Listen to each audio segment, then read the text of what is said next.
জাহ্নবী, কাজল, জাহ্নবী নিজের নাম কাজল রাখলো কেন? এখনো পর্যন্ত জানা যায়নি, কিন্তু জানতে পারবো এটা পাক্কা। আমাদের ছোট বোন বেঁচে গেল কি করে? কেন? ওকেও মরতে হতো? আগে থেকে ঠিক ছিল? জলে ডুবিয়ে মারতে চেয়েছিলে না অন্য কোনো উপায়?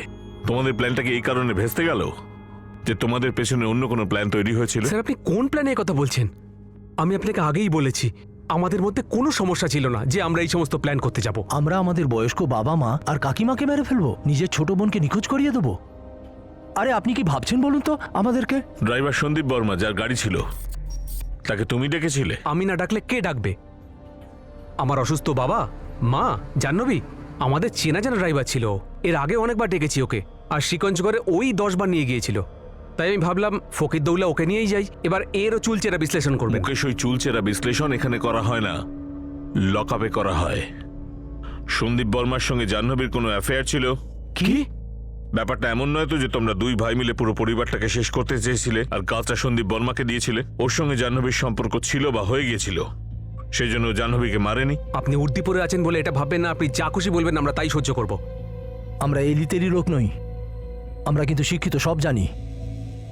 এই ভিত্তিহীন অভিযোগ কিছুতেই সহ্য করব না। 3 জন বয়স্ক, একজন খুবই অসুস্থ, জলে ডুবিয়ে খুন করা হয়েছে ওদের।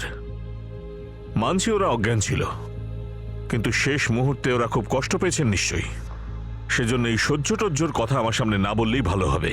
না হলে যে কথাবার্তা চলছে সেটা লকআপে গিয়ে করব, আর সহ্য করা কাকে বলে ওখানে গিয়ে সেটা ভালো করে বোঝাবো। আমরা আমাদের দিক থেকে আপনাকে সবকিছু সত্যি কথা বলে দিয়েছি।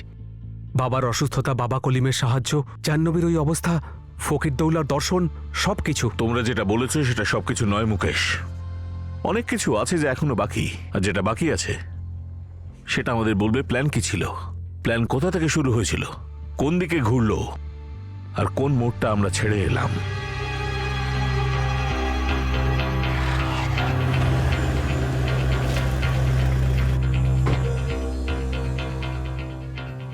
আচ্ছা ম্যাডাম, আমার স্বামীর খোঁজ পেলেন? দেখো, এখনো অবধি জানা যায়নি, কিন্তু সন্দীপ কি যোগাযোগ করেছে তোমার সাথে? যদি করতো তাহলে কি আপনাকে জিজ্ঞেস করতাম? আপনাদের নিশ্চয়ই কোনো বড় ভুল হচ্ছে আমার স্বামীকে নিয়ে। ও স্বপ্নেও কখনো কাউকে মারার কথা ভাবতেই পারে না। ও খুবই সরল মনের। এত বছর পরিশ্রম করে নিজের গাড়ি কিনেছে, তাও লোন নিয়ে। দুজন লোককে 24 ঘন্টার জন্য এখানে ডিউটিতে লাগিয়ে দাও। সন্দীপ বর্মা নিশ্চয়ই আসবে, বউয়ের সাথে না হলেও বাচ্চাদের সাথে দেখা করতে নিশ্চয়ই আসবে। ঠিক আছে ম্যাডাম।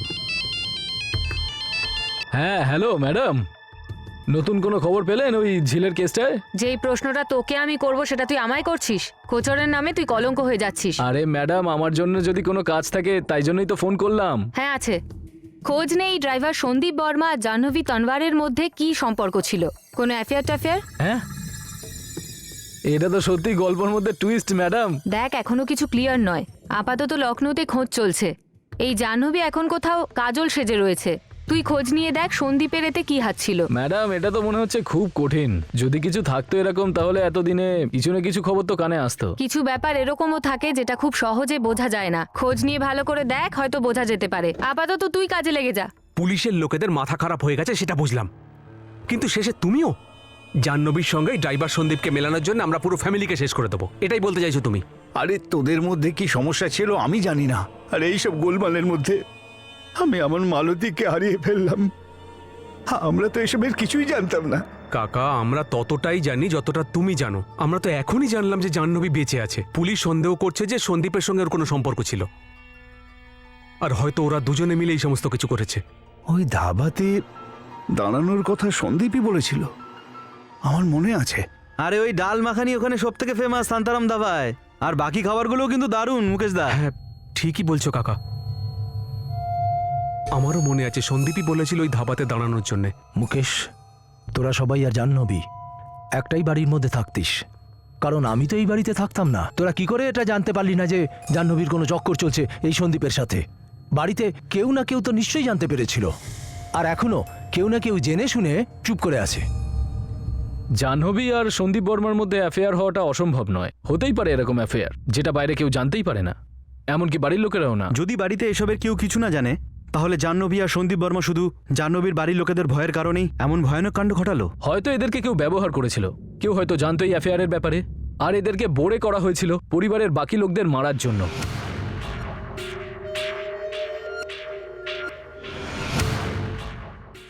ওই ফ্যামিলির মধ্যে কেউ এমন ছিল যেটা জানতো যে জাহ্নবীর লাইফে কি ঘটছে, কিন্তু সে বাড়ির অন্য কাউকে কিচ্ছু বলেনি। কোনটা সত্যি কোনটা মিথ্যে সেটা তখনই জানা যেত যখন আমরা ড্রাইভার সন্দীপের কাছে পৌঁছতাম, অথবা লখনৌতে জাহ্নবী ওরফে কাজলের কাছে।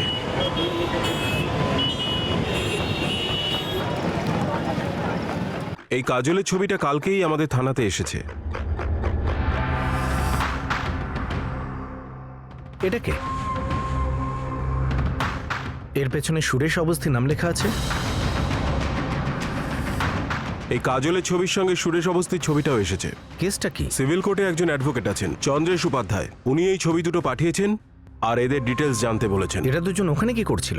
ইন্সপেক্টর, এই কাপলের ব্যাপারে একটু গোলমাল লাগছে আমার। কি ব্যাপারে আপনি সন্দেহ করছেন অ্যাডভোকেট সাহেব? কালকে এই কাপলটা এসেছিল আমার কাছে। মেয়েটার নাম কাজল শর্মা আর ছেলেটার নাম সুরেশ অবস্থি। বলেছিল কোর্ট ম্যানেজ করতে চায়। আমি যখন ডকুমেন্টস চাইলাম ফটো ধরিয়ে দিল আমাকে। আমি এক্ষুনি আপনার কাছে পাঠিয়ে দিচ্ছি। তারপরে আমি ওদের কাল মানে আজকে পরিচয়পত্র সাথে নিয়ে আসতে বলেছি, কিন্তু ওরা আসেনি। আমার একটু গন্ডগোল লাগছে এখানে। বাড়ির থেকে পালিয়ে এসছে মনে হচ্ছে। মেয়েটা খুবই ইয়াং, নাবালিকাও হতে পারে। একটু দেখুন না অফিসার। আর উপাধ্যায় বাবু এই ছবি দুটোই পাঠিয়েছেন। এই দুজন কাজল আর সুরেশ অ্যাডভোকেটের কাছে বিয়ে করতে গেছিল। হ্যাঁ, এরকমই কিছু একটা। আমরা এখনো তদন্ত শুরু করিনি। কনস্টেবল যখন এদের ফাইলটা নিয়ে আসছিল তখন আমাদের এক খোঁচর আলী ও দেখতে পায় আর একেবারে দুয়ে দুয়ে 4 করে দেয়। ওর কাছে জাহ্নবী তনওয়ারের কেসের ডিটেলটা ছিল আর ফটোও ছিল। সুরেশ অবস্থি এই কেসে লেট এন্ট্রি ক্যারেক্টারটাকে? এই কাজল যে 100% জাহ্নবী এই ছেলেটির সাথে বিয়ে করতে গেছিল, কিন্তু উকিলের কিছু গন্ডগোল লাগে আর মেয়েটিকে নাবালিকা মনে হয়, তাই উনি তাড়াতাড়ি ওদের ফটো পুলিশ স্টেশনে পাঠিয়ে দেন। এবার এই কেসটার সূত্র পাওয়া যাচ্ছে। কাজল ওরফে জাহ্নবী আর সুরেশ অবস্থার পেছনে লাগো। সুরেশ অবস্থি? না স্যার, এই নামটা তো প্রথম শুনছি আমি। আর স্যার, আমাদের জাহ্নবী সুরেশ অবস্থির সঙ্গে লখনৌতে কি করছে? ঠিক আছে স্যার। আরতি, জাহ্নবী সুরেশ অবস্থি বলে কোনো ছেলেকে চিনতো কি? আমি তো জানি না। না জাহ্নবীর সাথে এই ব্যাপারে কথা হয়েছে, না মা কখনো বলেছে। পুলিশ বলছে আমাদের জাহ্নবী লখনৌতে কাজল নাম নিয়ে থাকছে, আর কোনো সুরেশ অবস্থি নামে ছেলেকে কোর্ট ম্যারেজ করতে চাইছে। তার মানে আমি তো ওই বাড়িতে থাকতাম না স্যার, তো আমি কি করে জানবো? আর এই সূর্য অবস্থিটা কে? এই সুরেশ অবস্থির ছবি 10 মিনিটে লখনৌ থেকে আমাদের কাছে আসছে। তুমি আর মুকেশ এক্ষুনি এসো। যদি জাহ্নবী তানভার কাজল শর্মা হতে পারে, তাহলে হতে পারে সুরেশ অবস্থি অন্য কেউ। এখন দেখা যাক তোমরা তাকে চিনতে পারো কিনা। এসব কি হচ্ছে আমাদের পরিবারের সাথে? প্রথমে বর্তা চলে গেলেন, তারপর বাবার শরীর এতটা খারাপ হয়ে গেল, প্যারালাইজড হয়ে গেল, তারপর এত বড় একটা ঘটনা, আর এখন জাহ্নবী। জানি না কি হচ্ছে। জানি না কার খারাপ নজর পড়েছে আমাদের পরিবারে। চুপ করো! এসব উল্টোপাল্টা কথা কখনো না শুনি। এই অন্ধবিশ্বাসী আমাদের পরিবারটাকে শেষ করে দিল। ম্যাডাম, সীমাপুরে কেউই এই সন্দীপ বর্মা আর জাহ্নবীর মধ্যে কিছু একটা ছিল সেটা বলতে পারেনি। এই ড্রাইভার সন্দীপ বর্মা ভালো লোক ছিল, সবাই সেই কথাই লালু, বলছে। এই ড্রামার কাস্টিং চেঞ্জ হয়ে গেছে। এই লাভ স্টোরিতে সন্দীপ বর্মার জায়গায় কোনো সুরেশ অবস্থি রয়েছে। এই যে ওর ছবি। এই সেকেন্ড হিরোটা আবার কোথা থেকে টপকালো ম্যাডাম? এই হিরো নাকি ভিলেন সেটা তো সময়ই বলবে, আর এই ফ্যামিলিতে কি চলছে বা না চলছে সেটাও সময়ই বলবে। আপাতত এই সুরেশ অবস্থির পুরো ফ্ল্যাশব্যাক তুই আমায় দিয়ে দে। সিভিল কোর্টে ছোট একটা কেবিন আছে আমার। অনেক রকম মানুষ আসে বিভিন্ন ধরনের কেস নিয়ে। এই তো পরশুদিন আমি কেবিনে বসেছিলাম, তখন চা খাচ্ছিলাম যেমনটা এখন খাচ্ছি। নোনতা কিছু আনাবো? এখানে কিন্তু ভালো নোনতা তৈরি করে এই লক্ষ্মী সুইটসে। আগে না, ধন্যবাদ। আসলে আমি কাজল শর্মা আর সুরেশ অবস্থি সম্পর্কে জানতে চাই। সিটি পুলিশে আপনি ওদের ফটো পাঠিয়ে আমাদের একটা খুব জটিল আর বিচিত্র কেসে সূত্র দিয়েছেন। সেটা তো খুব ভালো ব্যাপার, তাই না? প্লিজ একটু বলুন। বসে চা খাচ্ছিলাম, তখনই ওরা হঠাৎ কেবিনে ঢুকে পড়লো। ছেলেটার বয়স ওই প্রায় 25 বছর হবে, সুরেশ অবস্থি নাম। আর মেয়েটার বয়স একটু কম মনে হচ্ছিল। আসুন বসুন, বলুন কি সেবা করতে পারি? আসলে আমরা বিয়ে করতে চাই। বাইরে থেকে লোকজন বলল আপনার সঙ্গে দেখা করতে। দেখুন, আমার কেবিনটা ছোট, কিন্তু কোনো কেসই আমার কাছে ছোট নয়, আর না কোনো কেস বড় হয়। পারিবারিক ঝামেলা থেকে শুরু করে ডাইভোর্স কেস আমি নিমেষে সলভ করে দিই। মাঝে মাঝে হয়তো বিয়েরও কেস চলে আসে। তো কবে করতে পারি আমরা বিয়ে? আসলে এই কোর্টের মধ্যে না ঝটপট বিয়ে হয় না, একটা আর্জি জমা দিতে হয়, কাগজপত্র জমা দিতে হয়, তারপর গিয়ে কোর্ট থেকে ডেট পাওয়া যায়। একটু তো সময় লাগবেই। আর কিছু কাগজপত্র, ফটো নিয়ে এসেছিলাম তারা। হ্যাঁ, ফটো এনেছি।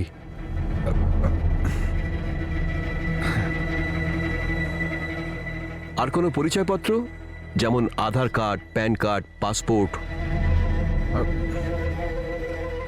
এই ফর্মটা ফিল আপ করতে হবে দুজনকেই।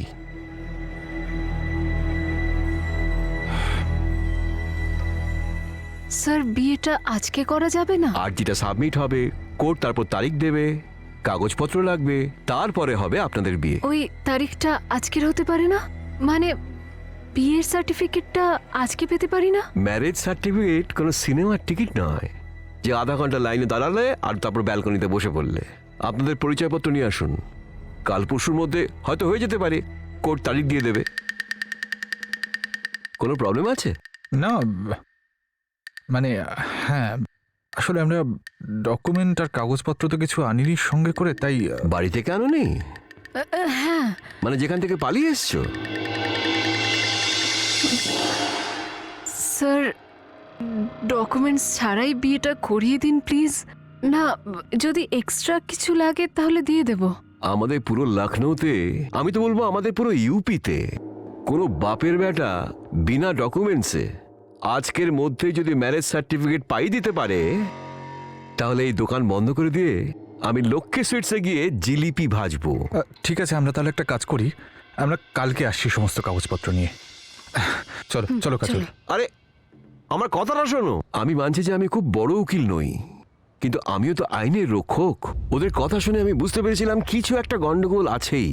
আমার বাড়িতে তো ছেলে মেয়ে আছে, আমি বুঝতে পারি যে ভাগানো হয়েছে না পালিয়ে এসছে। আর তখনই আমি সাব ইন্সপেক্টরকে ফোন করে সব জানালাম। ওদের কোনো অ্যাড্রেস দিয়েছিল বা ফোন নাম্বার? কিচ্ছু দেয়নি, কাগজপত্র দিতে হবে শুনেই ওরা পালিয়ে গেছে। তাড়াহুড়ো করে ওরা ফটো দুটো নিতে ভুলে গেছিল, না হলে ও দুটো পাওয়া যেত না। আলী খাতা তো খুলে গেছে, কিন্তু দিল্লি বহুত দূর। আমি এই কাজল ওরফে জাহ্নবী, আর এই সুরেশ অবস্থি ওরফে জানি না কে, এদের তাড়াতাড়ি ধরতে হবে। স্যার এরা যদি লখনৌতেই থেকে থাকে তাহলে নিশ্চয়ই ওরা কোনো নকল নাম নিয়ে লুকিয়ে লজে বসে আছে। আর আমি সীমাপুর থেকে যা যা ডিটেলস পাবো তোকে পাঠাতে থাকবো, ভালো করে চেক করিস। Multiple murder case. আচ্ছা তাহলে এর নাম সুরেশ অবস্থি? চেনো নাকি একে? না না, আমি এই অপরিচিত লোকটাকে চিনি না। হয়তো আমি দেখেছি কোথাও। কোথায়, কবে?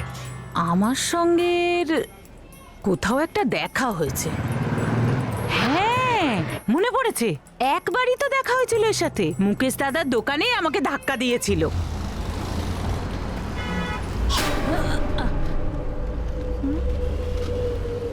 মুকেশের দোকানে এ কি করছিল?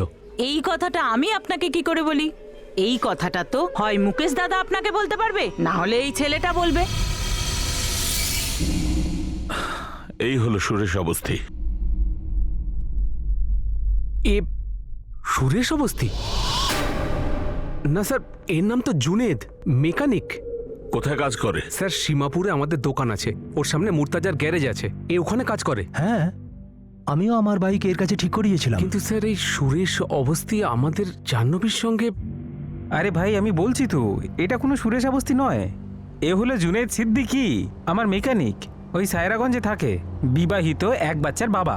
লখনৌতে এর কোনো আত্মীয় আছে নাকি? দাদা এটা তো আমি জানি না, কিন্তু ওর যে স্ত্রী আছে না শবনম, ও তো সায়রাগঞ্জেই থাকে, ওই আপনাকে বলতে পারবে। আর আপনার জুনেদ কবে থেকে গায়েব? আরে না দাদা, গায়েব টাইপ নয়। এই তো এক সপ্তাহ আগে আমাকে এসে বললো দাদা কাজ ছেড়ে দেবো, আর সায়রাগঞ্জে আমার বৌমের কাছে থাকবো। ওখানেই নিজের গ্যারেজ খোলার কথা বলছিল। নিজের কাজ শুরু করা উচিত, কোনো চিন্তা না করেই শুরু কর। কিন্তু এরকম হঠাৎ করে কেন? যদি 2-1 মাস আগে তুই আমাকে বলতিস তাহলে আমি তোর জায়গায় কাউকে রেখে নিতে পারতাম। সরি মুর্তেজা ভাই, আমার বলা উচিত ছিল, কিন্তু সবকিছু এমন হঠাৎ করে হয়ে গেল যে। হঠাৎ করে কি হয়ে গেছে ভাই? আমি বলতে চাইছি সব ঠিক আছে তো? হ্যাঁ হ্যাঁ, সব ঠিক আছে। ওই আমার বেগম শবনম, ও হঠাৎ করে একা হয়ে গেছে তো, আমি ওর বোনের কাছে চলে গেছে। তো আমি ভাবলাম যে যেতে যখন হবেই এখনই চলে যাই। ব্যাস এই কথা বলেই ও কাজ ছেড়ে চলে গেল। বিয়ে? স্যার কিছু একটা ভুল হচ্ছে। আর না হলে এই জুনেদ আমাদের জাহ্নবীকে কিছু খাইয়ে দিয়েছে। আপনি তো কাজলের সঙ্গে দেখা করেননি, হতে পারে সত্যিকারের ও কাজল আর আমাদের জাহ্নবী নয়। একই দেখতে, ডাবল রোল। কৃষ্ণবাবু, এটা শুধু ফিল্মেই হয়, আসল জীবনে নয়। কিন্তু জাহ্নবী এইভাবে একটা মুসলমান ছেলের সঙ্গে মেকানিক, স্যার আমরা তো এই ছেলেটাকে ভালো করেই চিনি। মুকেশ দা একদম তৈরি, মাখনের মতো চলবে। আগেরবারও এই কথাই বলেছিলে, দুদিনেই বন্ধ হয়ে গিয়েছিল। আরে দাদা, কত পুরনো হয়ে গেছে, এই অবস্থায় তো ঘোড়া দৌড়তে পারে না। আপনি এটাকে বাতিল কেন করছেন না? মার্কেটে দারুণ দারুণ সব নতুন মডেল এসেছে। আমরা তো সত্যি বিশ্বাসই করতে পারছি না স্যার। আমাদেরও বিশ্বাস হচ্ছে না।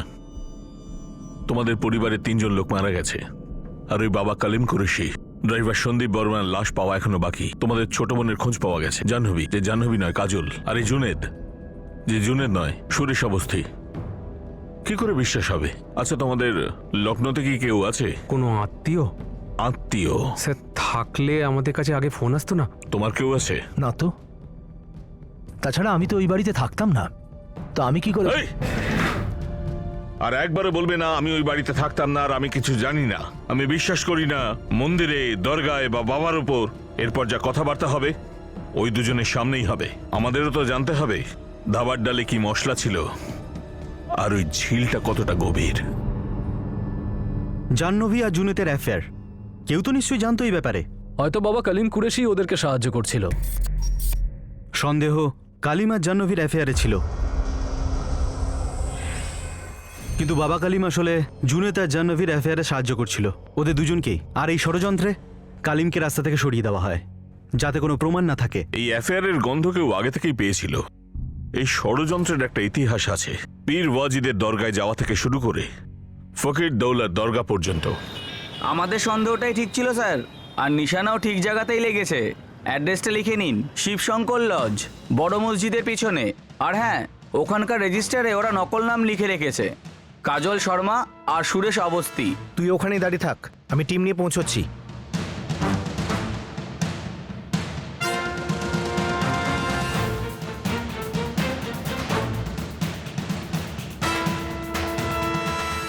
আসুন।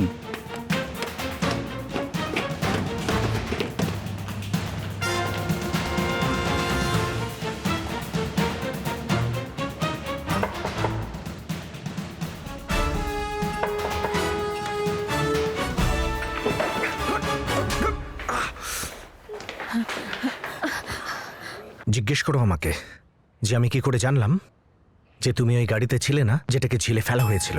আমাকে একটা না 4-4টে আত্মা বলেছে। আর তুমি জানো তো ওই 4টে আত্মা কাদের ছিল?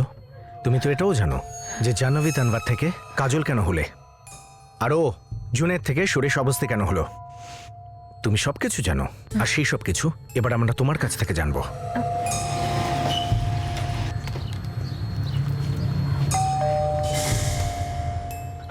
বৌদি, দাদা আছে বাড়িতে? জাহ্নবীর সঙ্গে তোর দেখা হয়েছে? জাহ্নবী আর জুনেদকে লখনৌ থেকে আনা হচ্ছে। কি বলেছে জাহ্নবী? কনস্টেবল বললো এখনো জিজ্ঞাসাবাদ বাকি। ওই যে জুনেদের সঙ্গে জাহ্নবীর একটা সম্পর্ক ছিল, কে জানতো বলতো? আমি জানি না দাদা, আমি তো এটাই ভেবে অবাক হচ্ছি যে আমাদের জাহ্নবী এসব কি করে করতে পারে, তাও আবার কারোর সাহায্য ছাড়া।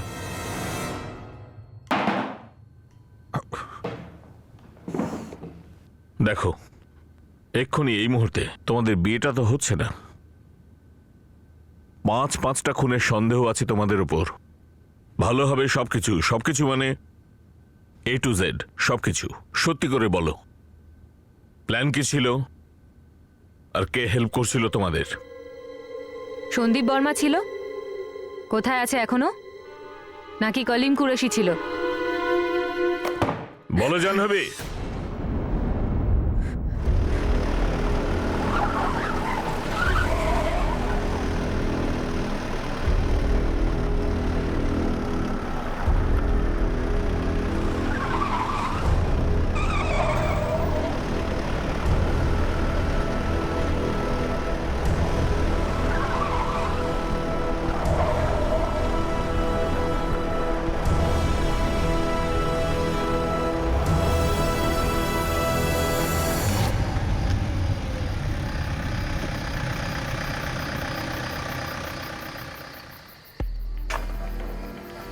আরে জুনেদ, তুমি এখানে? হ্যাঁ সন্দীপ দা, আমি এখানে নিহালপুরে একটা রিপেয়ারের গাড়ি দিতে এসেছিলাম। কখন থেকে দাঁড়িয়ে আছি, কিচ্ছু পাচ্ছি না। নেহাত ভাগ্য ভালো, তাই আপনাকে দেখতে পেলাম। আরে ভাগ্যের কথা আর বলো না ভাই জুনেদ, ভাগ্যটা যে আমাদের কি খারাপ না ভাই। জানি না ধাবাতে কি খেলাম আর তার জন্য কি গন্ডগোল হলো, সবার শরীর খারাপ হয়ে গেছে, বমি পাচ্ছে আর খুব ঘুম পাচ্ছে। তুমি একটা কাজ করো, সীমাপুর পর্যন্ত চালাতে পারবে? এটাকে জিজ্ঞেস করতে হয়? আপনি আপনি নামুন, আমি চালাচ্ছি।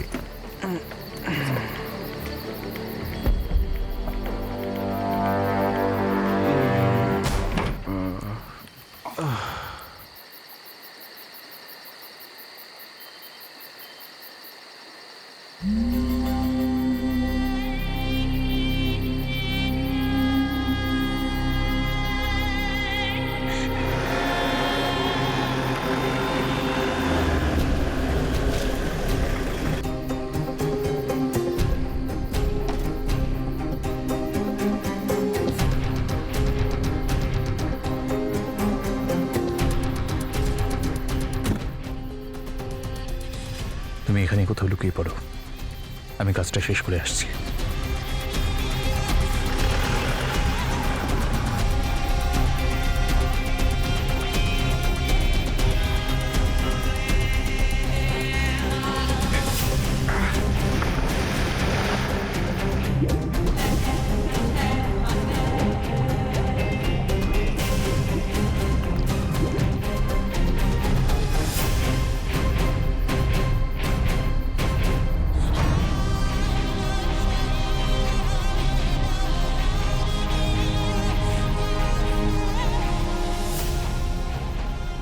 এটা তো কাকতালীয় নয় যে জুনেদ সেরকমই পাঠান স্যুট পরেছিল যেরকমটা বাবা কালিম পরে থাকতো। সবকিছু আগে থেকে প্ল্যান করেছিলে।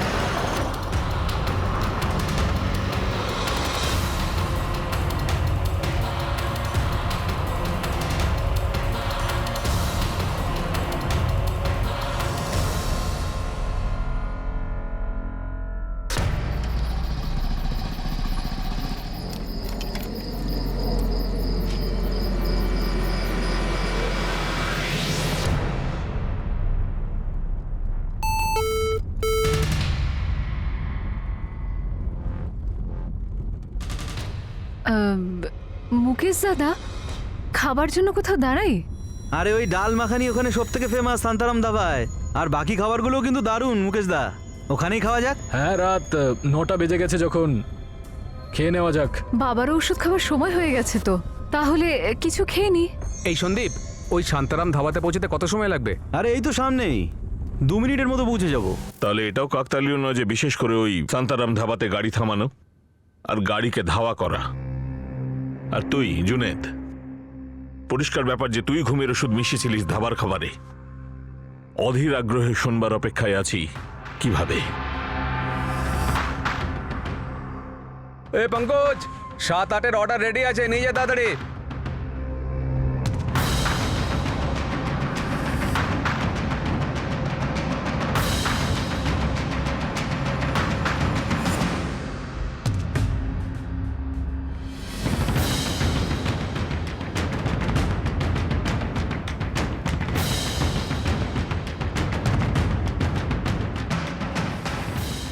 এটা তো পরিষ্কার জানাবে যে তুমি সেদিন ধাবার খাবার খাওনি, কিন্তু তোমার বৌদি আরতিও সেই খাবার খায়নি। কেন? সেও কি এই ষড়যন্ত্রের অংশীদার? বৌদি, কিছু খাও না। আমার একটু খেতে ভালো লাগছে না জাহ্নবী। তোমার দাদা মুকেশও কি এই প্ল্যানে যুক্ত ছিল? এই কারণে ও আরতির সাথে থেকে যায়। আমি মা আর বাবাকে নিয়ে বাড়ি যাচ্ছি। ঠিক আছে, তোমরা বেরো তাড়াতাড়ি। তোমার কাকা রঘু তানওয়ার ভাগ্যজোরে বেঁচে গেছেন, আর তার স্ত্রী মালতী দুর্ভাগ্যবশত মারা গেলেন। এসব কি হচ্ছিল জাহ্নবী? বাবা কালিম কুরেশি কি খাবার খেয়েছিলেন, নাকি উনি ওই প্ল্যানের অংশ ছিল বলে মারা গেছেন? এই প্ল্যানটা ফকির দৌলায় যাওয়ার আত্মার নাটকের অনেক আগেই করা হয়েছিল কি? তোমার নিজের বাবার জন্য ভালোবাসা, ভক্তি এসব মিথ্যে ছিল। না, না স্যার, এগুলো মিথ্যে। আমি আমার বাবাকে খুব খুব ভালোবাসতাম। আমি শুধু বাবাকে সুস্থ হতে দেখতে চেয়েছিলাম। অজ্ঞান করে গাড়িতে বসিয়ে ধাক্কা দিয়ে ঝিলের মধ্যে ডুবিয়ে দিয়ে কেউ কি করে ঠিক হবে জাহ্নবী? সে তো মারা যাবে। যেভাবে তুমি তোমার বাবাকে মেরে ফেলেছো, তোমার মাকে মেরেছো, তোমার কাকেকে মেরেছো, বাবা কালিম কুরেশিকে মেরেছো, তাও এর জন্য, এই জুনেদের জন্য। কিভাবে এলো ও তোমার জীবনে?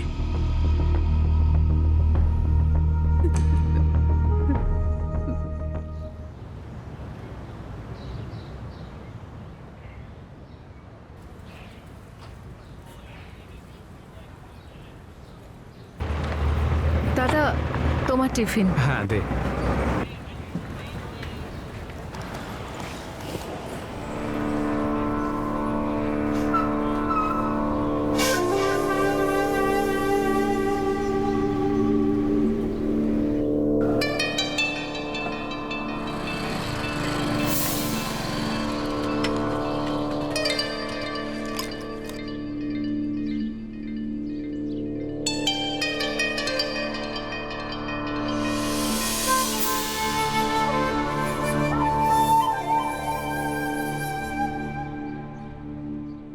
তুমি তোমার কৃষ্ণ দাদার জন্য খাবার নিয়ে যাও না কেন? তাহলে তো আমরা অনেক বেশি সময় পেয়ে যাই। পাগল হলে নাকি? ওর জন্য তো জয় বৌদি টিফিন তৈরি করে না। ওরা আলাদা রান্না করে, আলাদাভাবে থাকে। দেখো, একদিন তুমি আমার জন্য খাবার বানিয়ে আনবে। নিজের হাতে রেঁধে নিয়ে আসবো এক একটা জিনিস, কিন্তু সবার সামনে এটা কি করে হবে? আমি মুকেশ দাকে রোজ খাবার দিতে যেতাম। ওখানে আমার জুনেতের সাথে ফ্রেন্ডশিপ হয়ে যায় আর ওকে ভালোবেসে ফেলি। আমাদের ভালোবাসা সত্যিকারের ছিল। জুনেদ মিয়া, তুমি কোনো 18 বছর বয়সের কচি বাচ্চা তো নও এই মেয়েটার মতো। সিরাজগঞ্জে তোমার নিজের একটা পরিবার রয়েছে, স্ত্রী শবনম, মেয়ে জারা। তোমার ইতিহাস সম্পর্কে সবকিছু জানেই ম্যাডাম। ও সবকিছু জানতো। আমি জাহ্নবীকে সবকিছু একদম খুলে বলেছিলাম, তাই না জাহ্নবী? যদি সত্যি তোমায় ভালো না বাসতাম তাহলে এই কথাগুলো বলতাম। যদি আগেই বিয়ে করে থাকো তাহলে আমার সাথে বন্ধুত্ব করলে কেন? কেন ভালোবাসা ফাঁদে ফেললে? কেননা জাহ্নবী, আমার বিয়েটা আমার নিজের ইচ্ছে হয়নি। জোর করে ওই শবনমের সঙ্গে আমার বিয়েটা দেওয়া হয়। কিন্তু আমি তোমাকে মন থেকে ভালোবেসেছি। বিশ্বাস করো, একটুও ভনিতা করছি না। চেয়ে দেখো, সত্যি বলছি আমি। এরপর দেখা যাবে তৃতীয় জনকে একই কথা বলছো। আর ওই জাহ্নবী তো জোর করে আমার গলায় ঝুলেছিল। জাহ্নবী, এরকম কথা কেন বলছো? তোমার জন্য আমি সব পারি, মরতেও পারি আর মারতেও পারি। এতটাই ভালোবাসি তোমায়।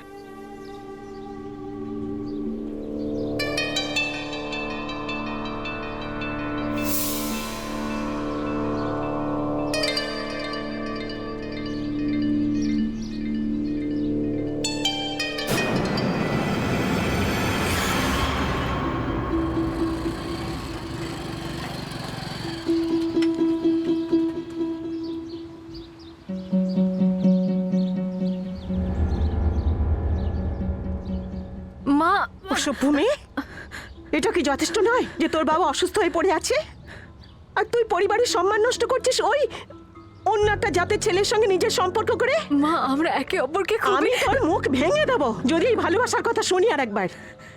এই ভালোবাসার এবিসিডিও কি তুই জানিস? আর তোর বাবা যদি একবার জানতে পারে না, ও সেই মুহূর্তেই মারা যাবে। আর তোর দাদারা রক্ত গঙ্গা বইয়ে দেবে এই সীমাপুরে। আমার মাথায় হাত দিয়ে বল, আজকের পরে ওই ছেলের নাম নিবি না মুখে। জাহ্নবী, আমি সবাইকে বলবো আর নিজেও বিষ খাবো। আমি শপথ করছি দেখা করব না জুনেতের ওর সাথে। নাম পর্যন্ত নেবি না। আচ্ছা, নেব না। তোর দাদাদের সঙ্গে কথা বলে যত তাড়াতাড়ি পারি তোর জন্য একটা ভালো ছেলে খুঁজে দিতে বলবো। তারপর তোর বিয়ে দিয়ে দেবো। পরে আমাদের ধন্যবাদ দিবি যে একদিন তোকে এরকম শপথ করিয়েছিলাম। আমি কথা রাখিনি। আসলে আমি মন থেকে তো বলিনি। আমার মনে তো শুধু জুনেদ ছিল।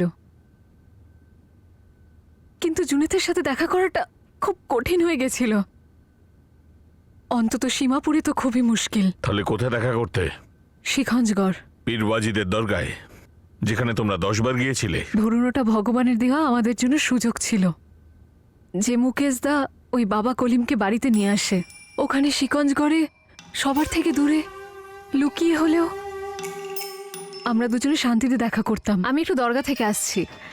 কিছুক্ষণ আগেই তো আমরা এলাম, খাবার সময়ও তো হয়ে গেছে। আরে জাহ্নবী, আমাদের কালকেও যেতে হবে। কিন্তু আমার খুব ইচ্ছে করছে, আর আমি তাড়াতাড়ি চলে আসবো।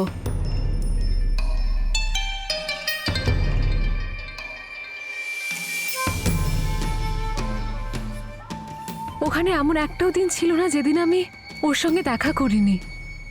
আর ওখানে আমরা অনেকক্ষণ একসাথে থাকতাম, কাছাকাছি থাকতাম, খুব কাছাকাছি। যখন যখন ওদের ফ্যামিলি পীরবাজিদের দরগায় যেত, তুই ওখানে যেতিস? হ্যাঁ। কিন্তু যখন 10 বার পীরবাজিদের দরগায় যাবার মানত সম্পূর্ণ হয়ে গেল, তখন আমরা খুব চিন্তায় পড়ে যাই। আমাদের আর দেখা করার কোনো পথই ছিল না।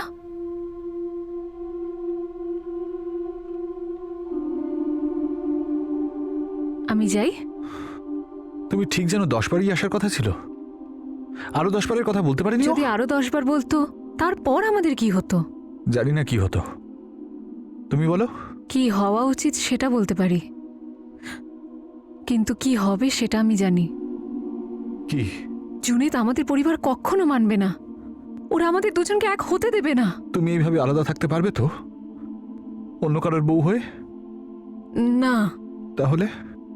তুমি বলেছিলে না যে তুমি আমার জন্য মরতেও পারো আর মারতেও পারো।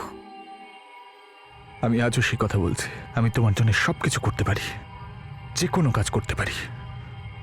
এই বাবা কলিম কুরশি 1 নম্বরে ফ্রড। ও এখানকার কেন, যে কোনো জায়গার 100 চক্কর কাটানোর পরও আমার বাবাকেও ঠিক করতে পারবে না। তার মানে তুমি ওই বাবা কলিম কুরেশিকে মেরে ফেলতে চাইছো? না,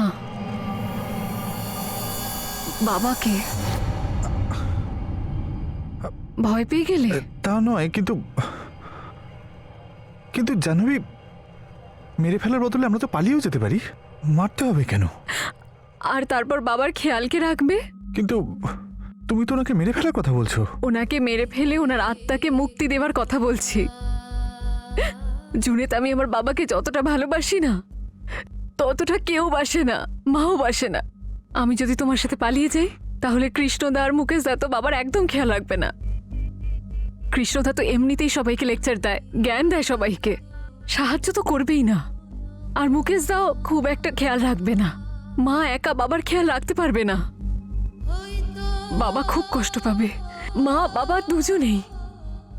তাই যদি পালাতে হয়, তাহলে আগে বাবার কষ্ট শেষ করতে হবে, আর মায়েরও।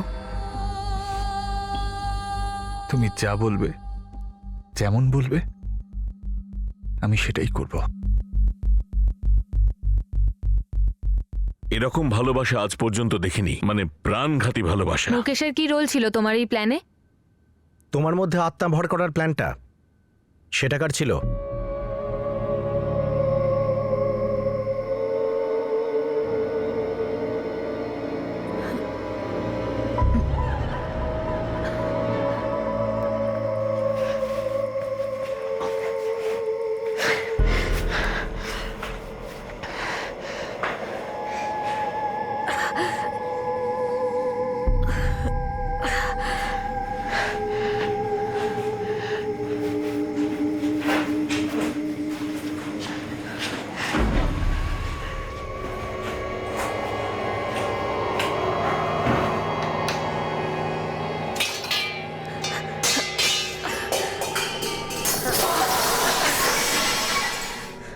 কোথায় ওই শয়তান ভণ্ডটা?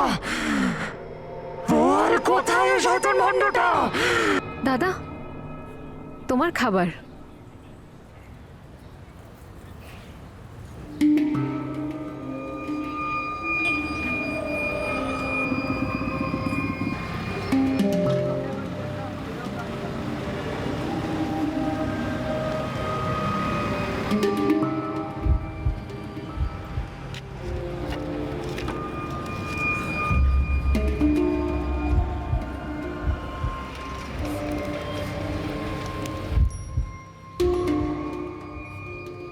ভূতের মিশন সফল।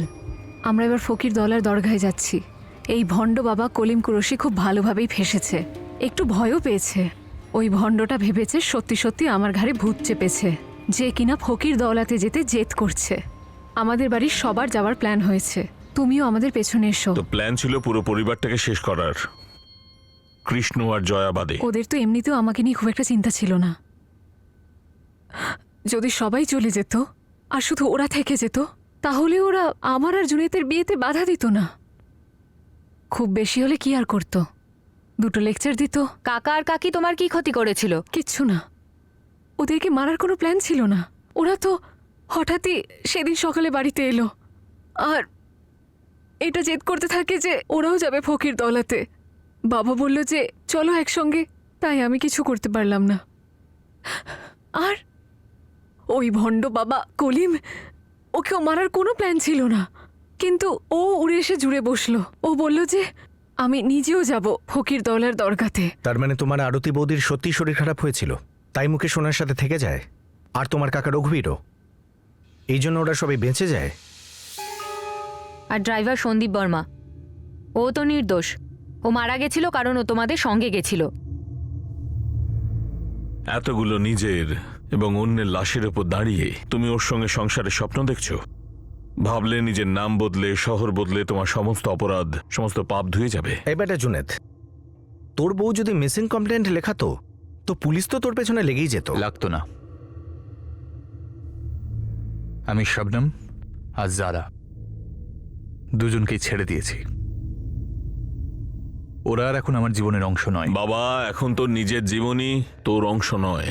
5-5টা খুনের অভিযোগ রয়েছে তোদের উপর। উমেশ তানওয়ার, মাধুরী তানওয়ার, মালতী তানওয়ার, বাবা কালিম কুরেশি, ড্রাইভার সন্দীপ বর্মা, যার লাশ এখনো পাওয়া যায়নি। এই 5-5টা লোককে ভয়ঙ্কর ভাবে খুন করেছিস তোরা। জাহ্নবী, তোমার বয়স 18 বছর। তুমি এটা কি করে ভাবলে যে তুমি তোমার পুরো পরিবারকে মেরে ফেলে শান্তিতে সংসার করবে? তোমার ভয় লাগেনি যে তাদের সবার আত্মারা, স্মৃতি তোমায় কষ্ট দেবে?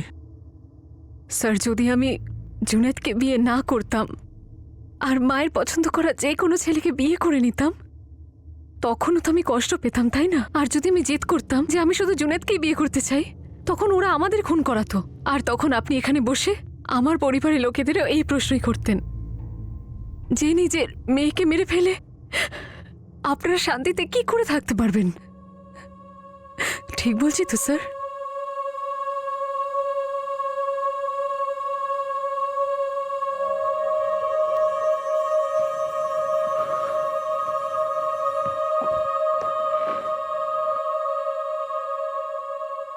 এত ছোট্ট একটা মেয়ে, আমাদের জাহ্নবী, এরকম করলো।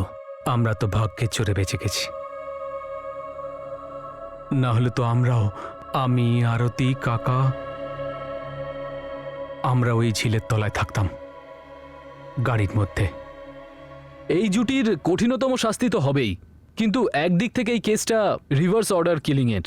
ইন্টারকাস্ট জুটি এদের পরিবারের মতামতের অনুমান করে পুরো পরিবারটাকেই শেষ করে দিল। আর এই ছেলেটা জুনেদ, এর কোনো প্রিভিয়াস ক্রিমিনাল রেকর্ড ছিল না তো? ছিল না, অবভিয়াসলি মেয়েটারও ছিল না। আর এটাই আমাদের কাছে শকিং যে এই দুজন ফার্স্ট টাইম ক্রিমিনাল এত নির্দয় কি করে হলো। ধর্ম, জাত, স্ট্যাটাস, আমরা পুলিশ অফিসাররা সমাজের এই সত্যগুলো কিভাবে বদলাবো ফ্র্যাঙ্কলি আমার জানা নেই। কিন্তু যখন এই পারিবারিক ক্রাইম হয়, তখন বাড়ির 4 দেওয়ালের মধ্যে উৎপন্ন ফুটন্ত লাভা স্পটলাইটে এসে যায়। পারিবারিক শত্রুতা, রাগ, জোর জবরদস্তি, মিথ্যা প্রতিষ্ঠা, এইসবের ফুটন্ত লাভা অপরাধের রূপ নেয়। সমাজের ওপর টিপ্পণী করা আমার কাজ নয়, কিন্তু অপরাধ এবং সমাজ যে গভীরতায় নিজেরা জুড়ে আছে, যে মনে হয় সাবজেক্টের মধ্যে সিরিয়াস থিঙ্কিং এবং কঠিন অ্যাকশনের প্রয়োজন।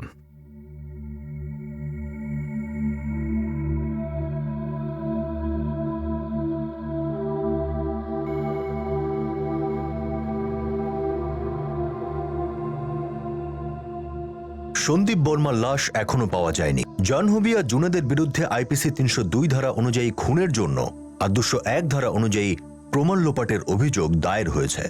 এই মুহূর্তে দুজনই আইনি হেফাজতে। আমরা সবাই মানুষ তো ঠিকই, কিন্তু মানুষের মধ্যেই ধর্ম, জাতি, বর্ণ এইসবের কারণে ভেদাভেদ, এটা একটা বাস্তব যা আমাদের পরিচয় হয়ে দাঁড়িয়েছে। আর এই ধারণা শুধুমাত্র আমাদের দেশে সীমাবদ্ধ নয়, এটা ইউনিভার্সাল ধারণা হয়ে গেছে।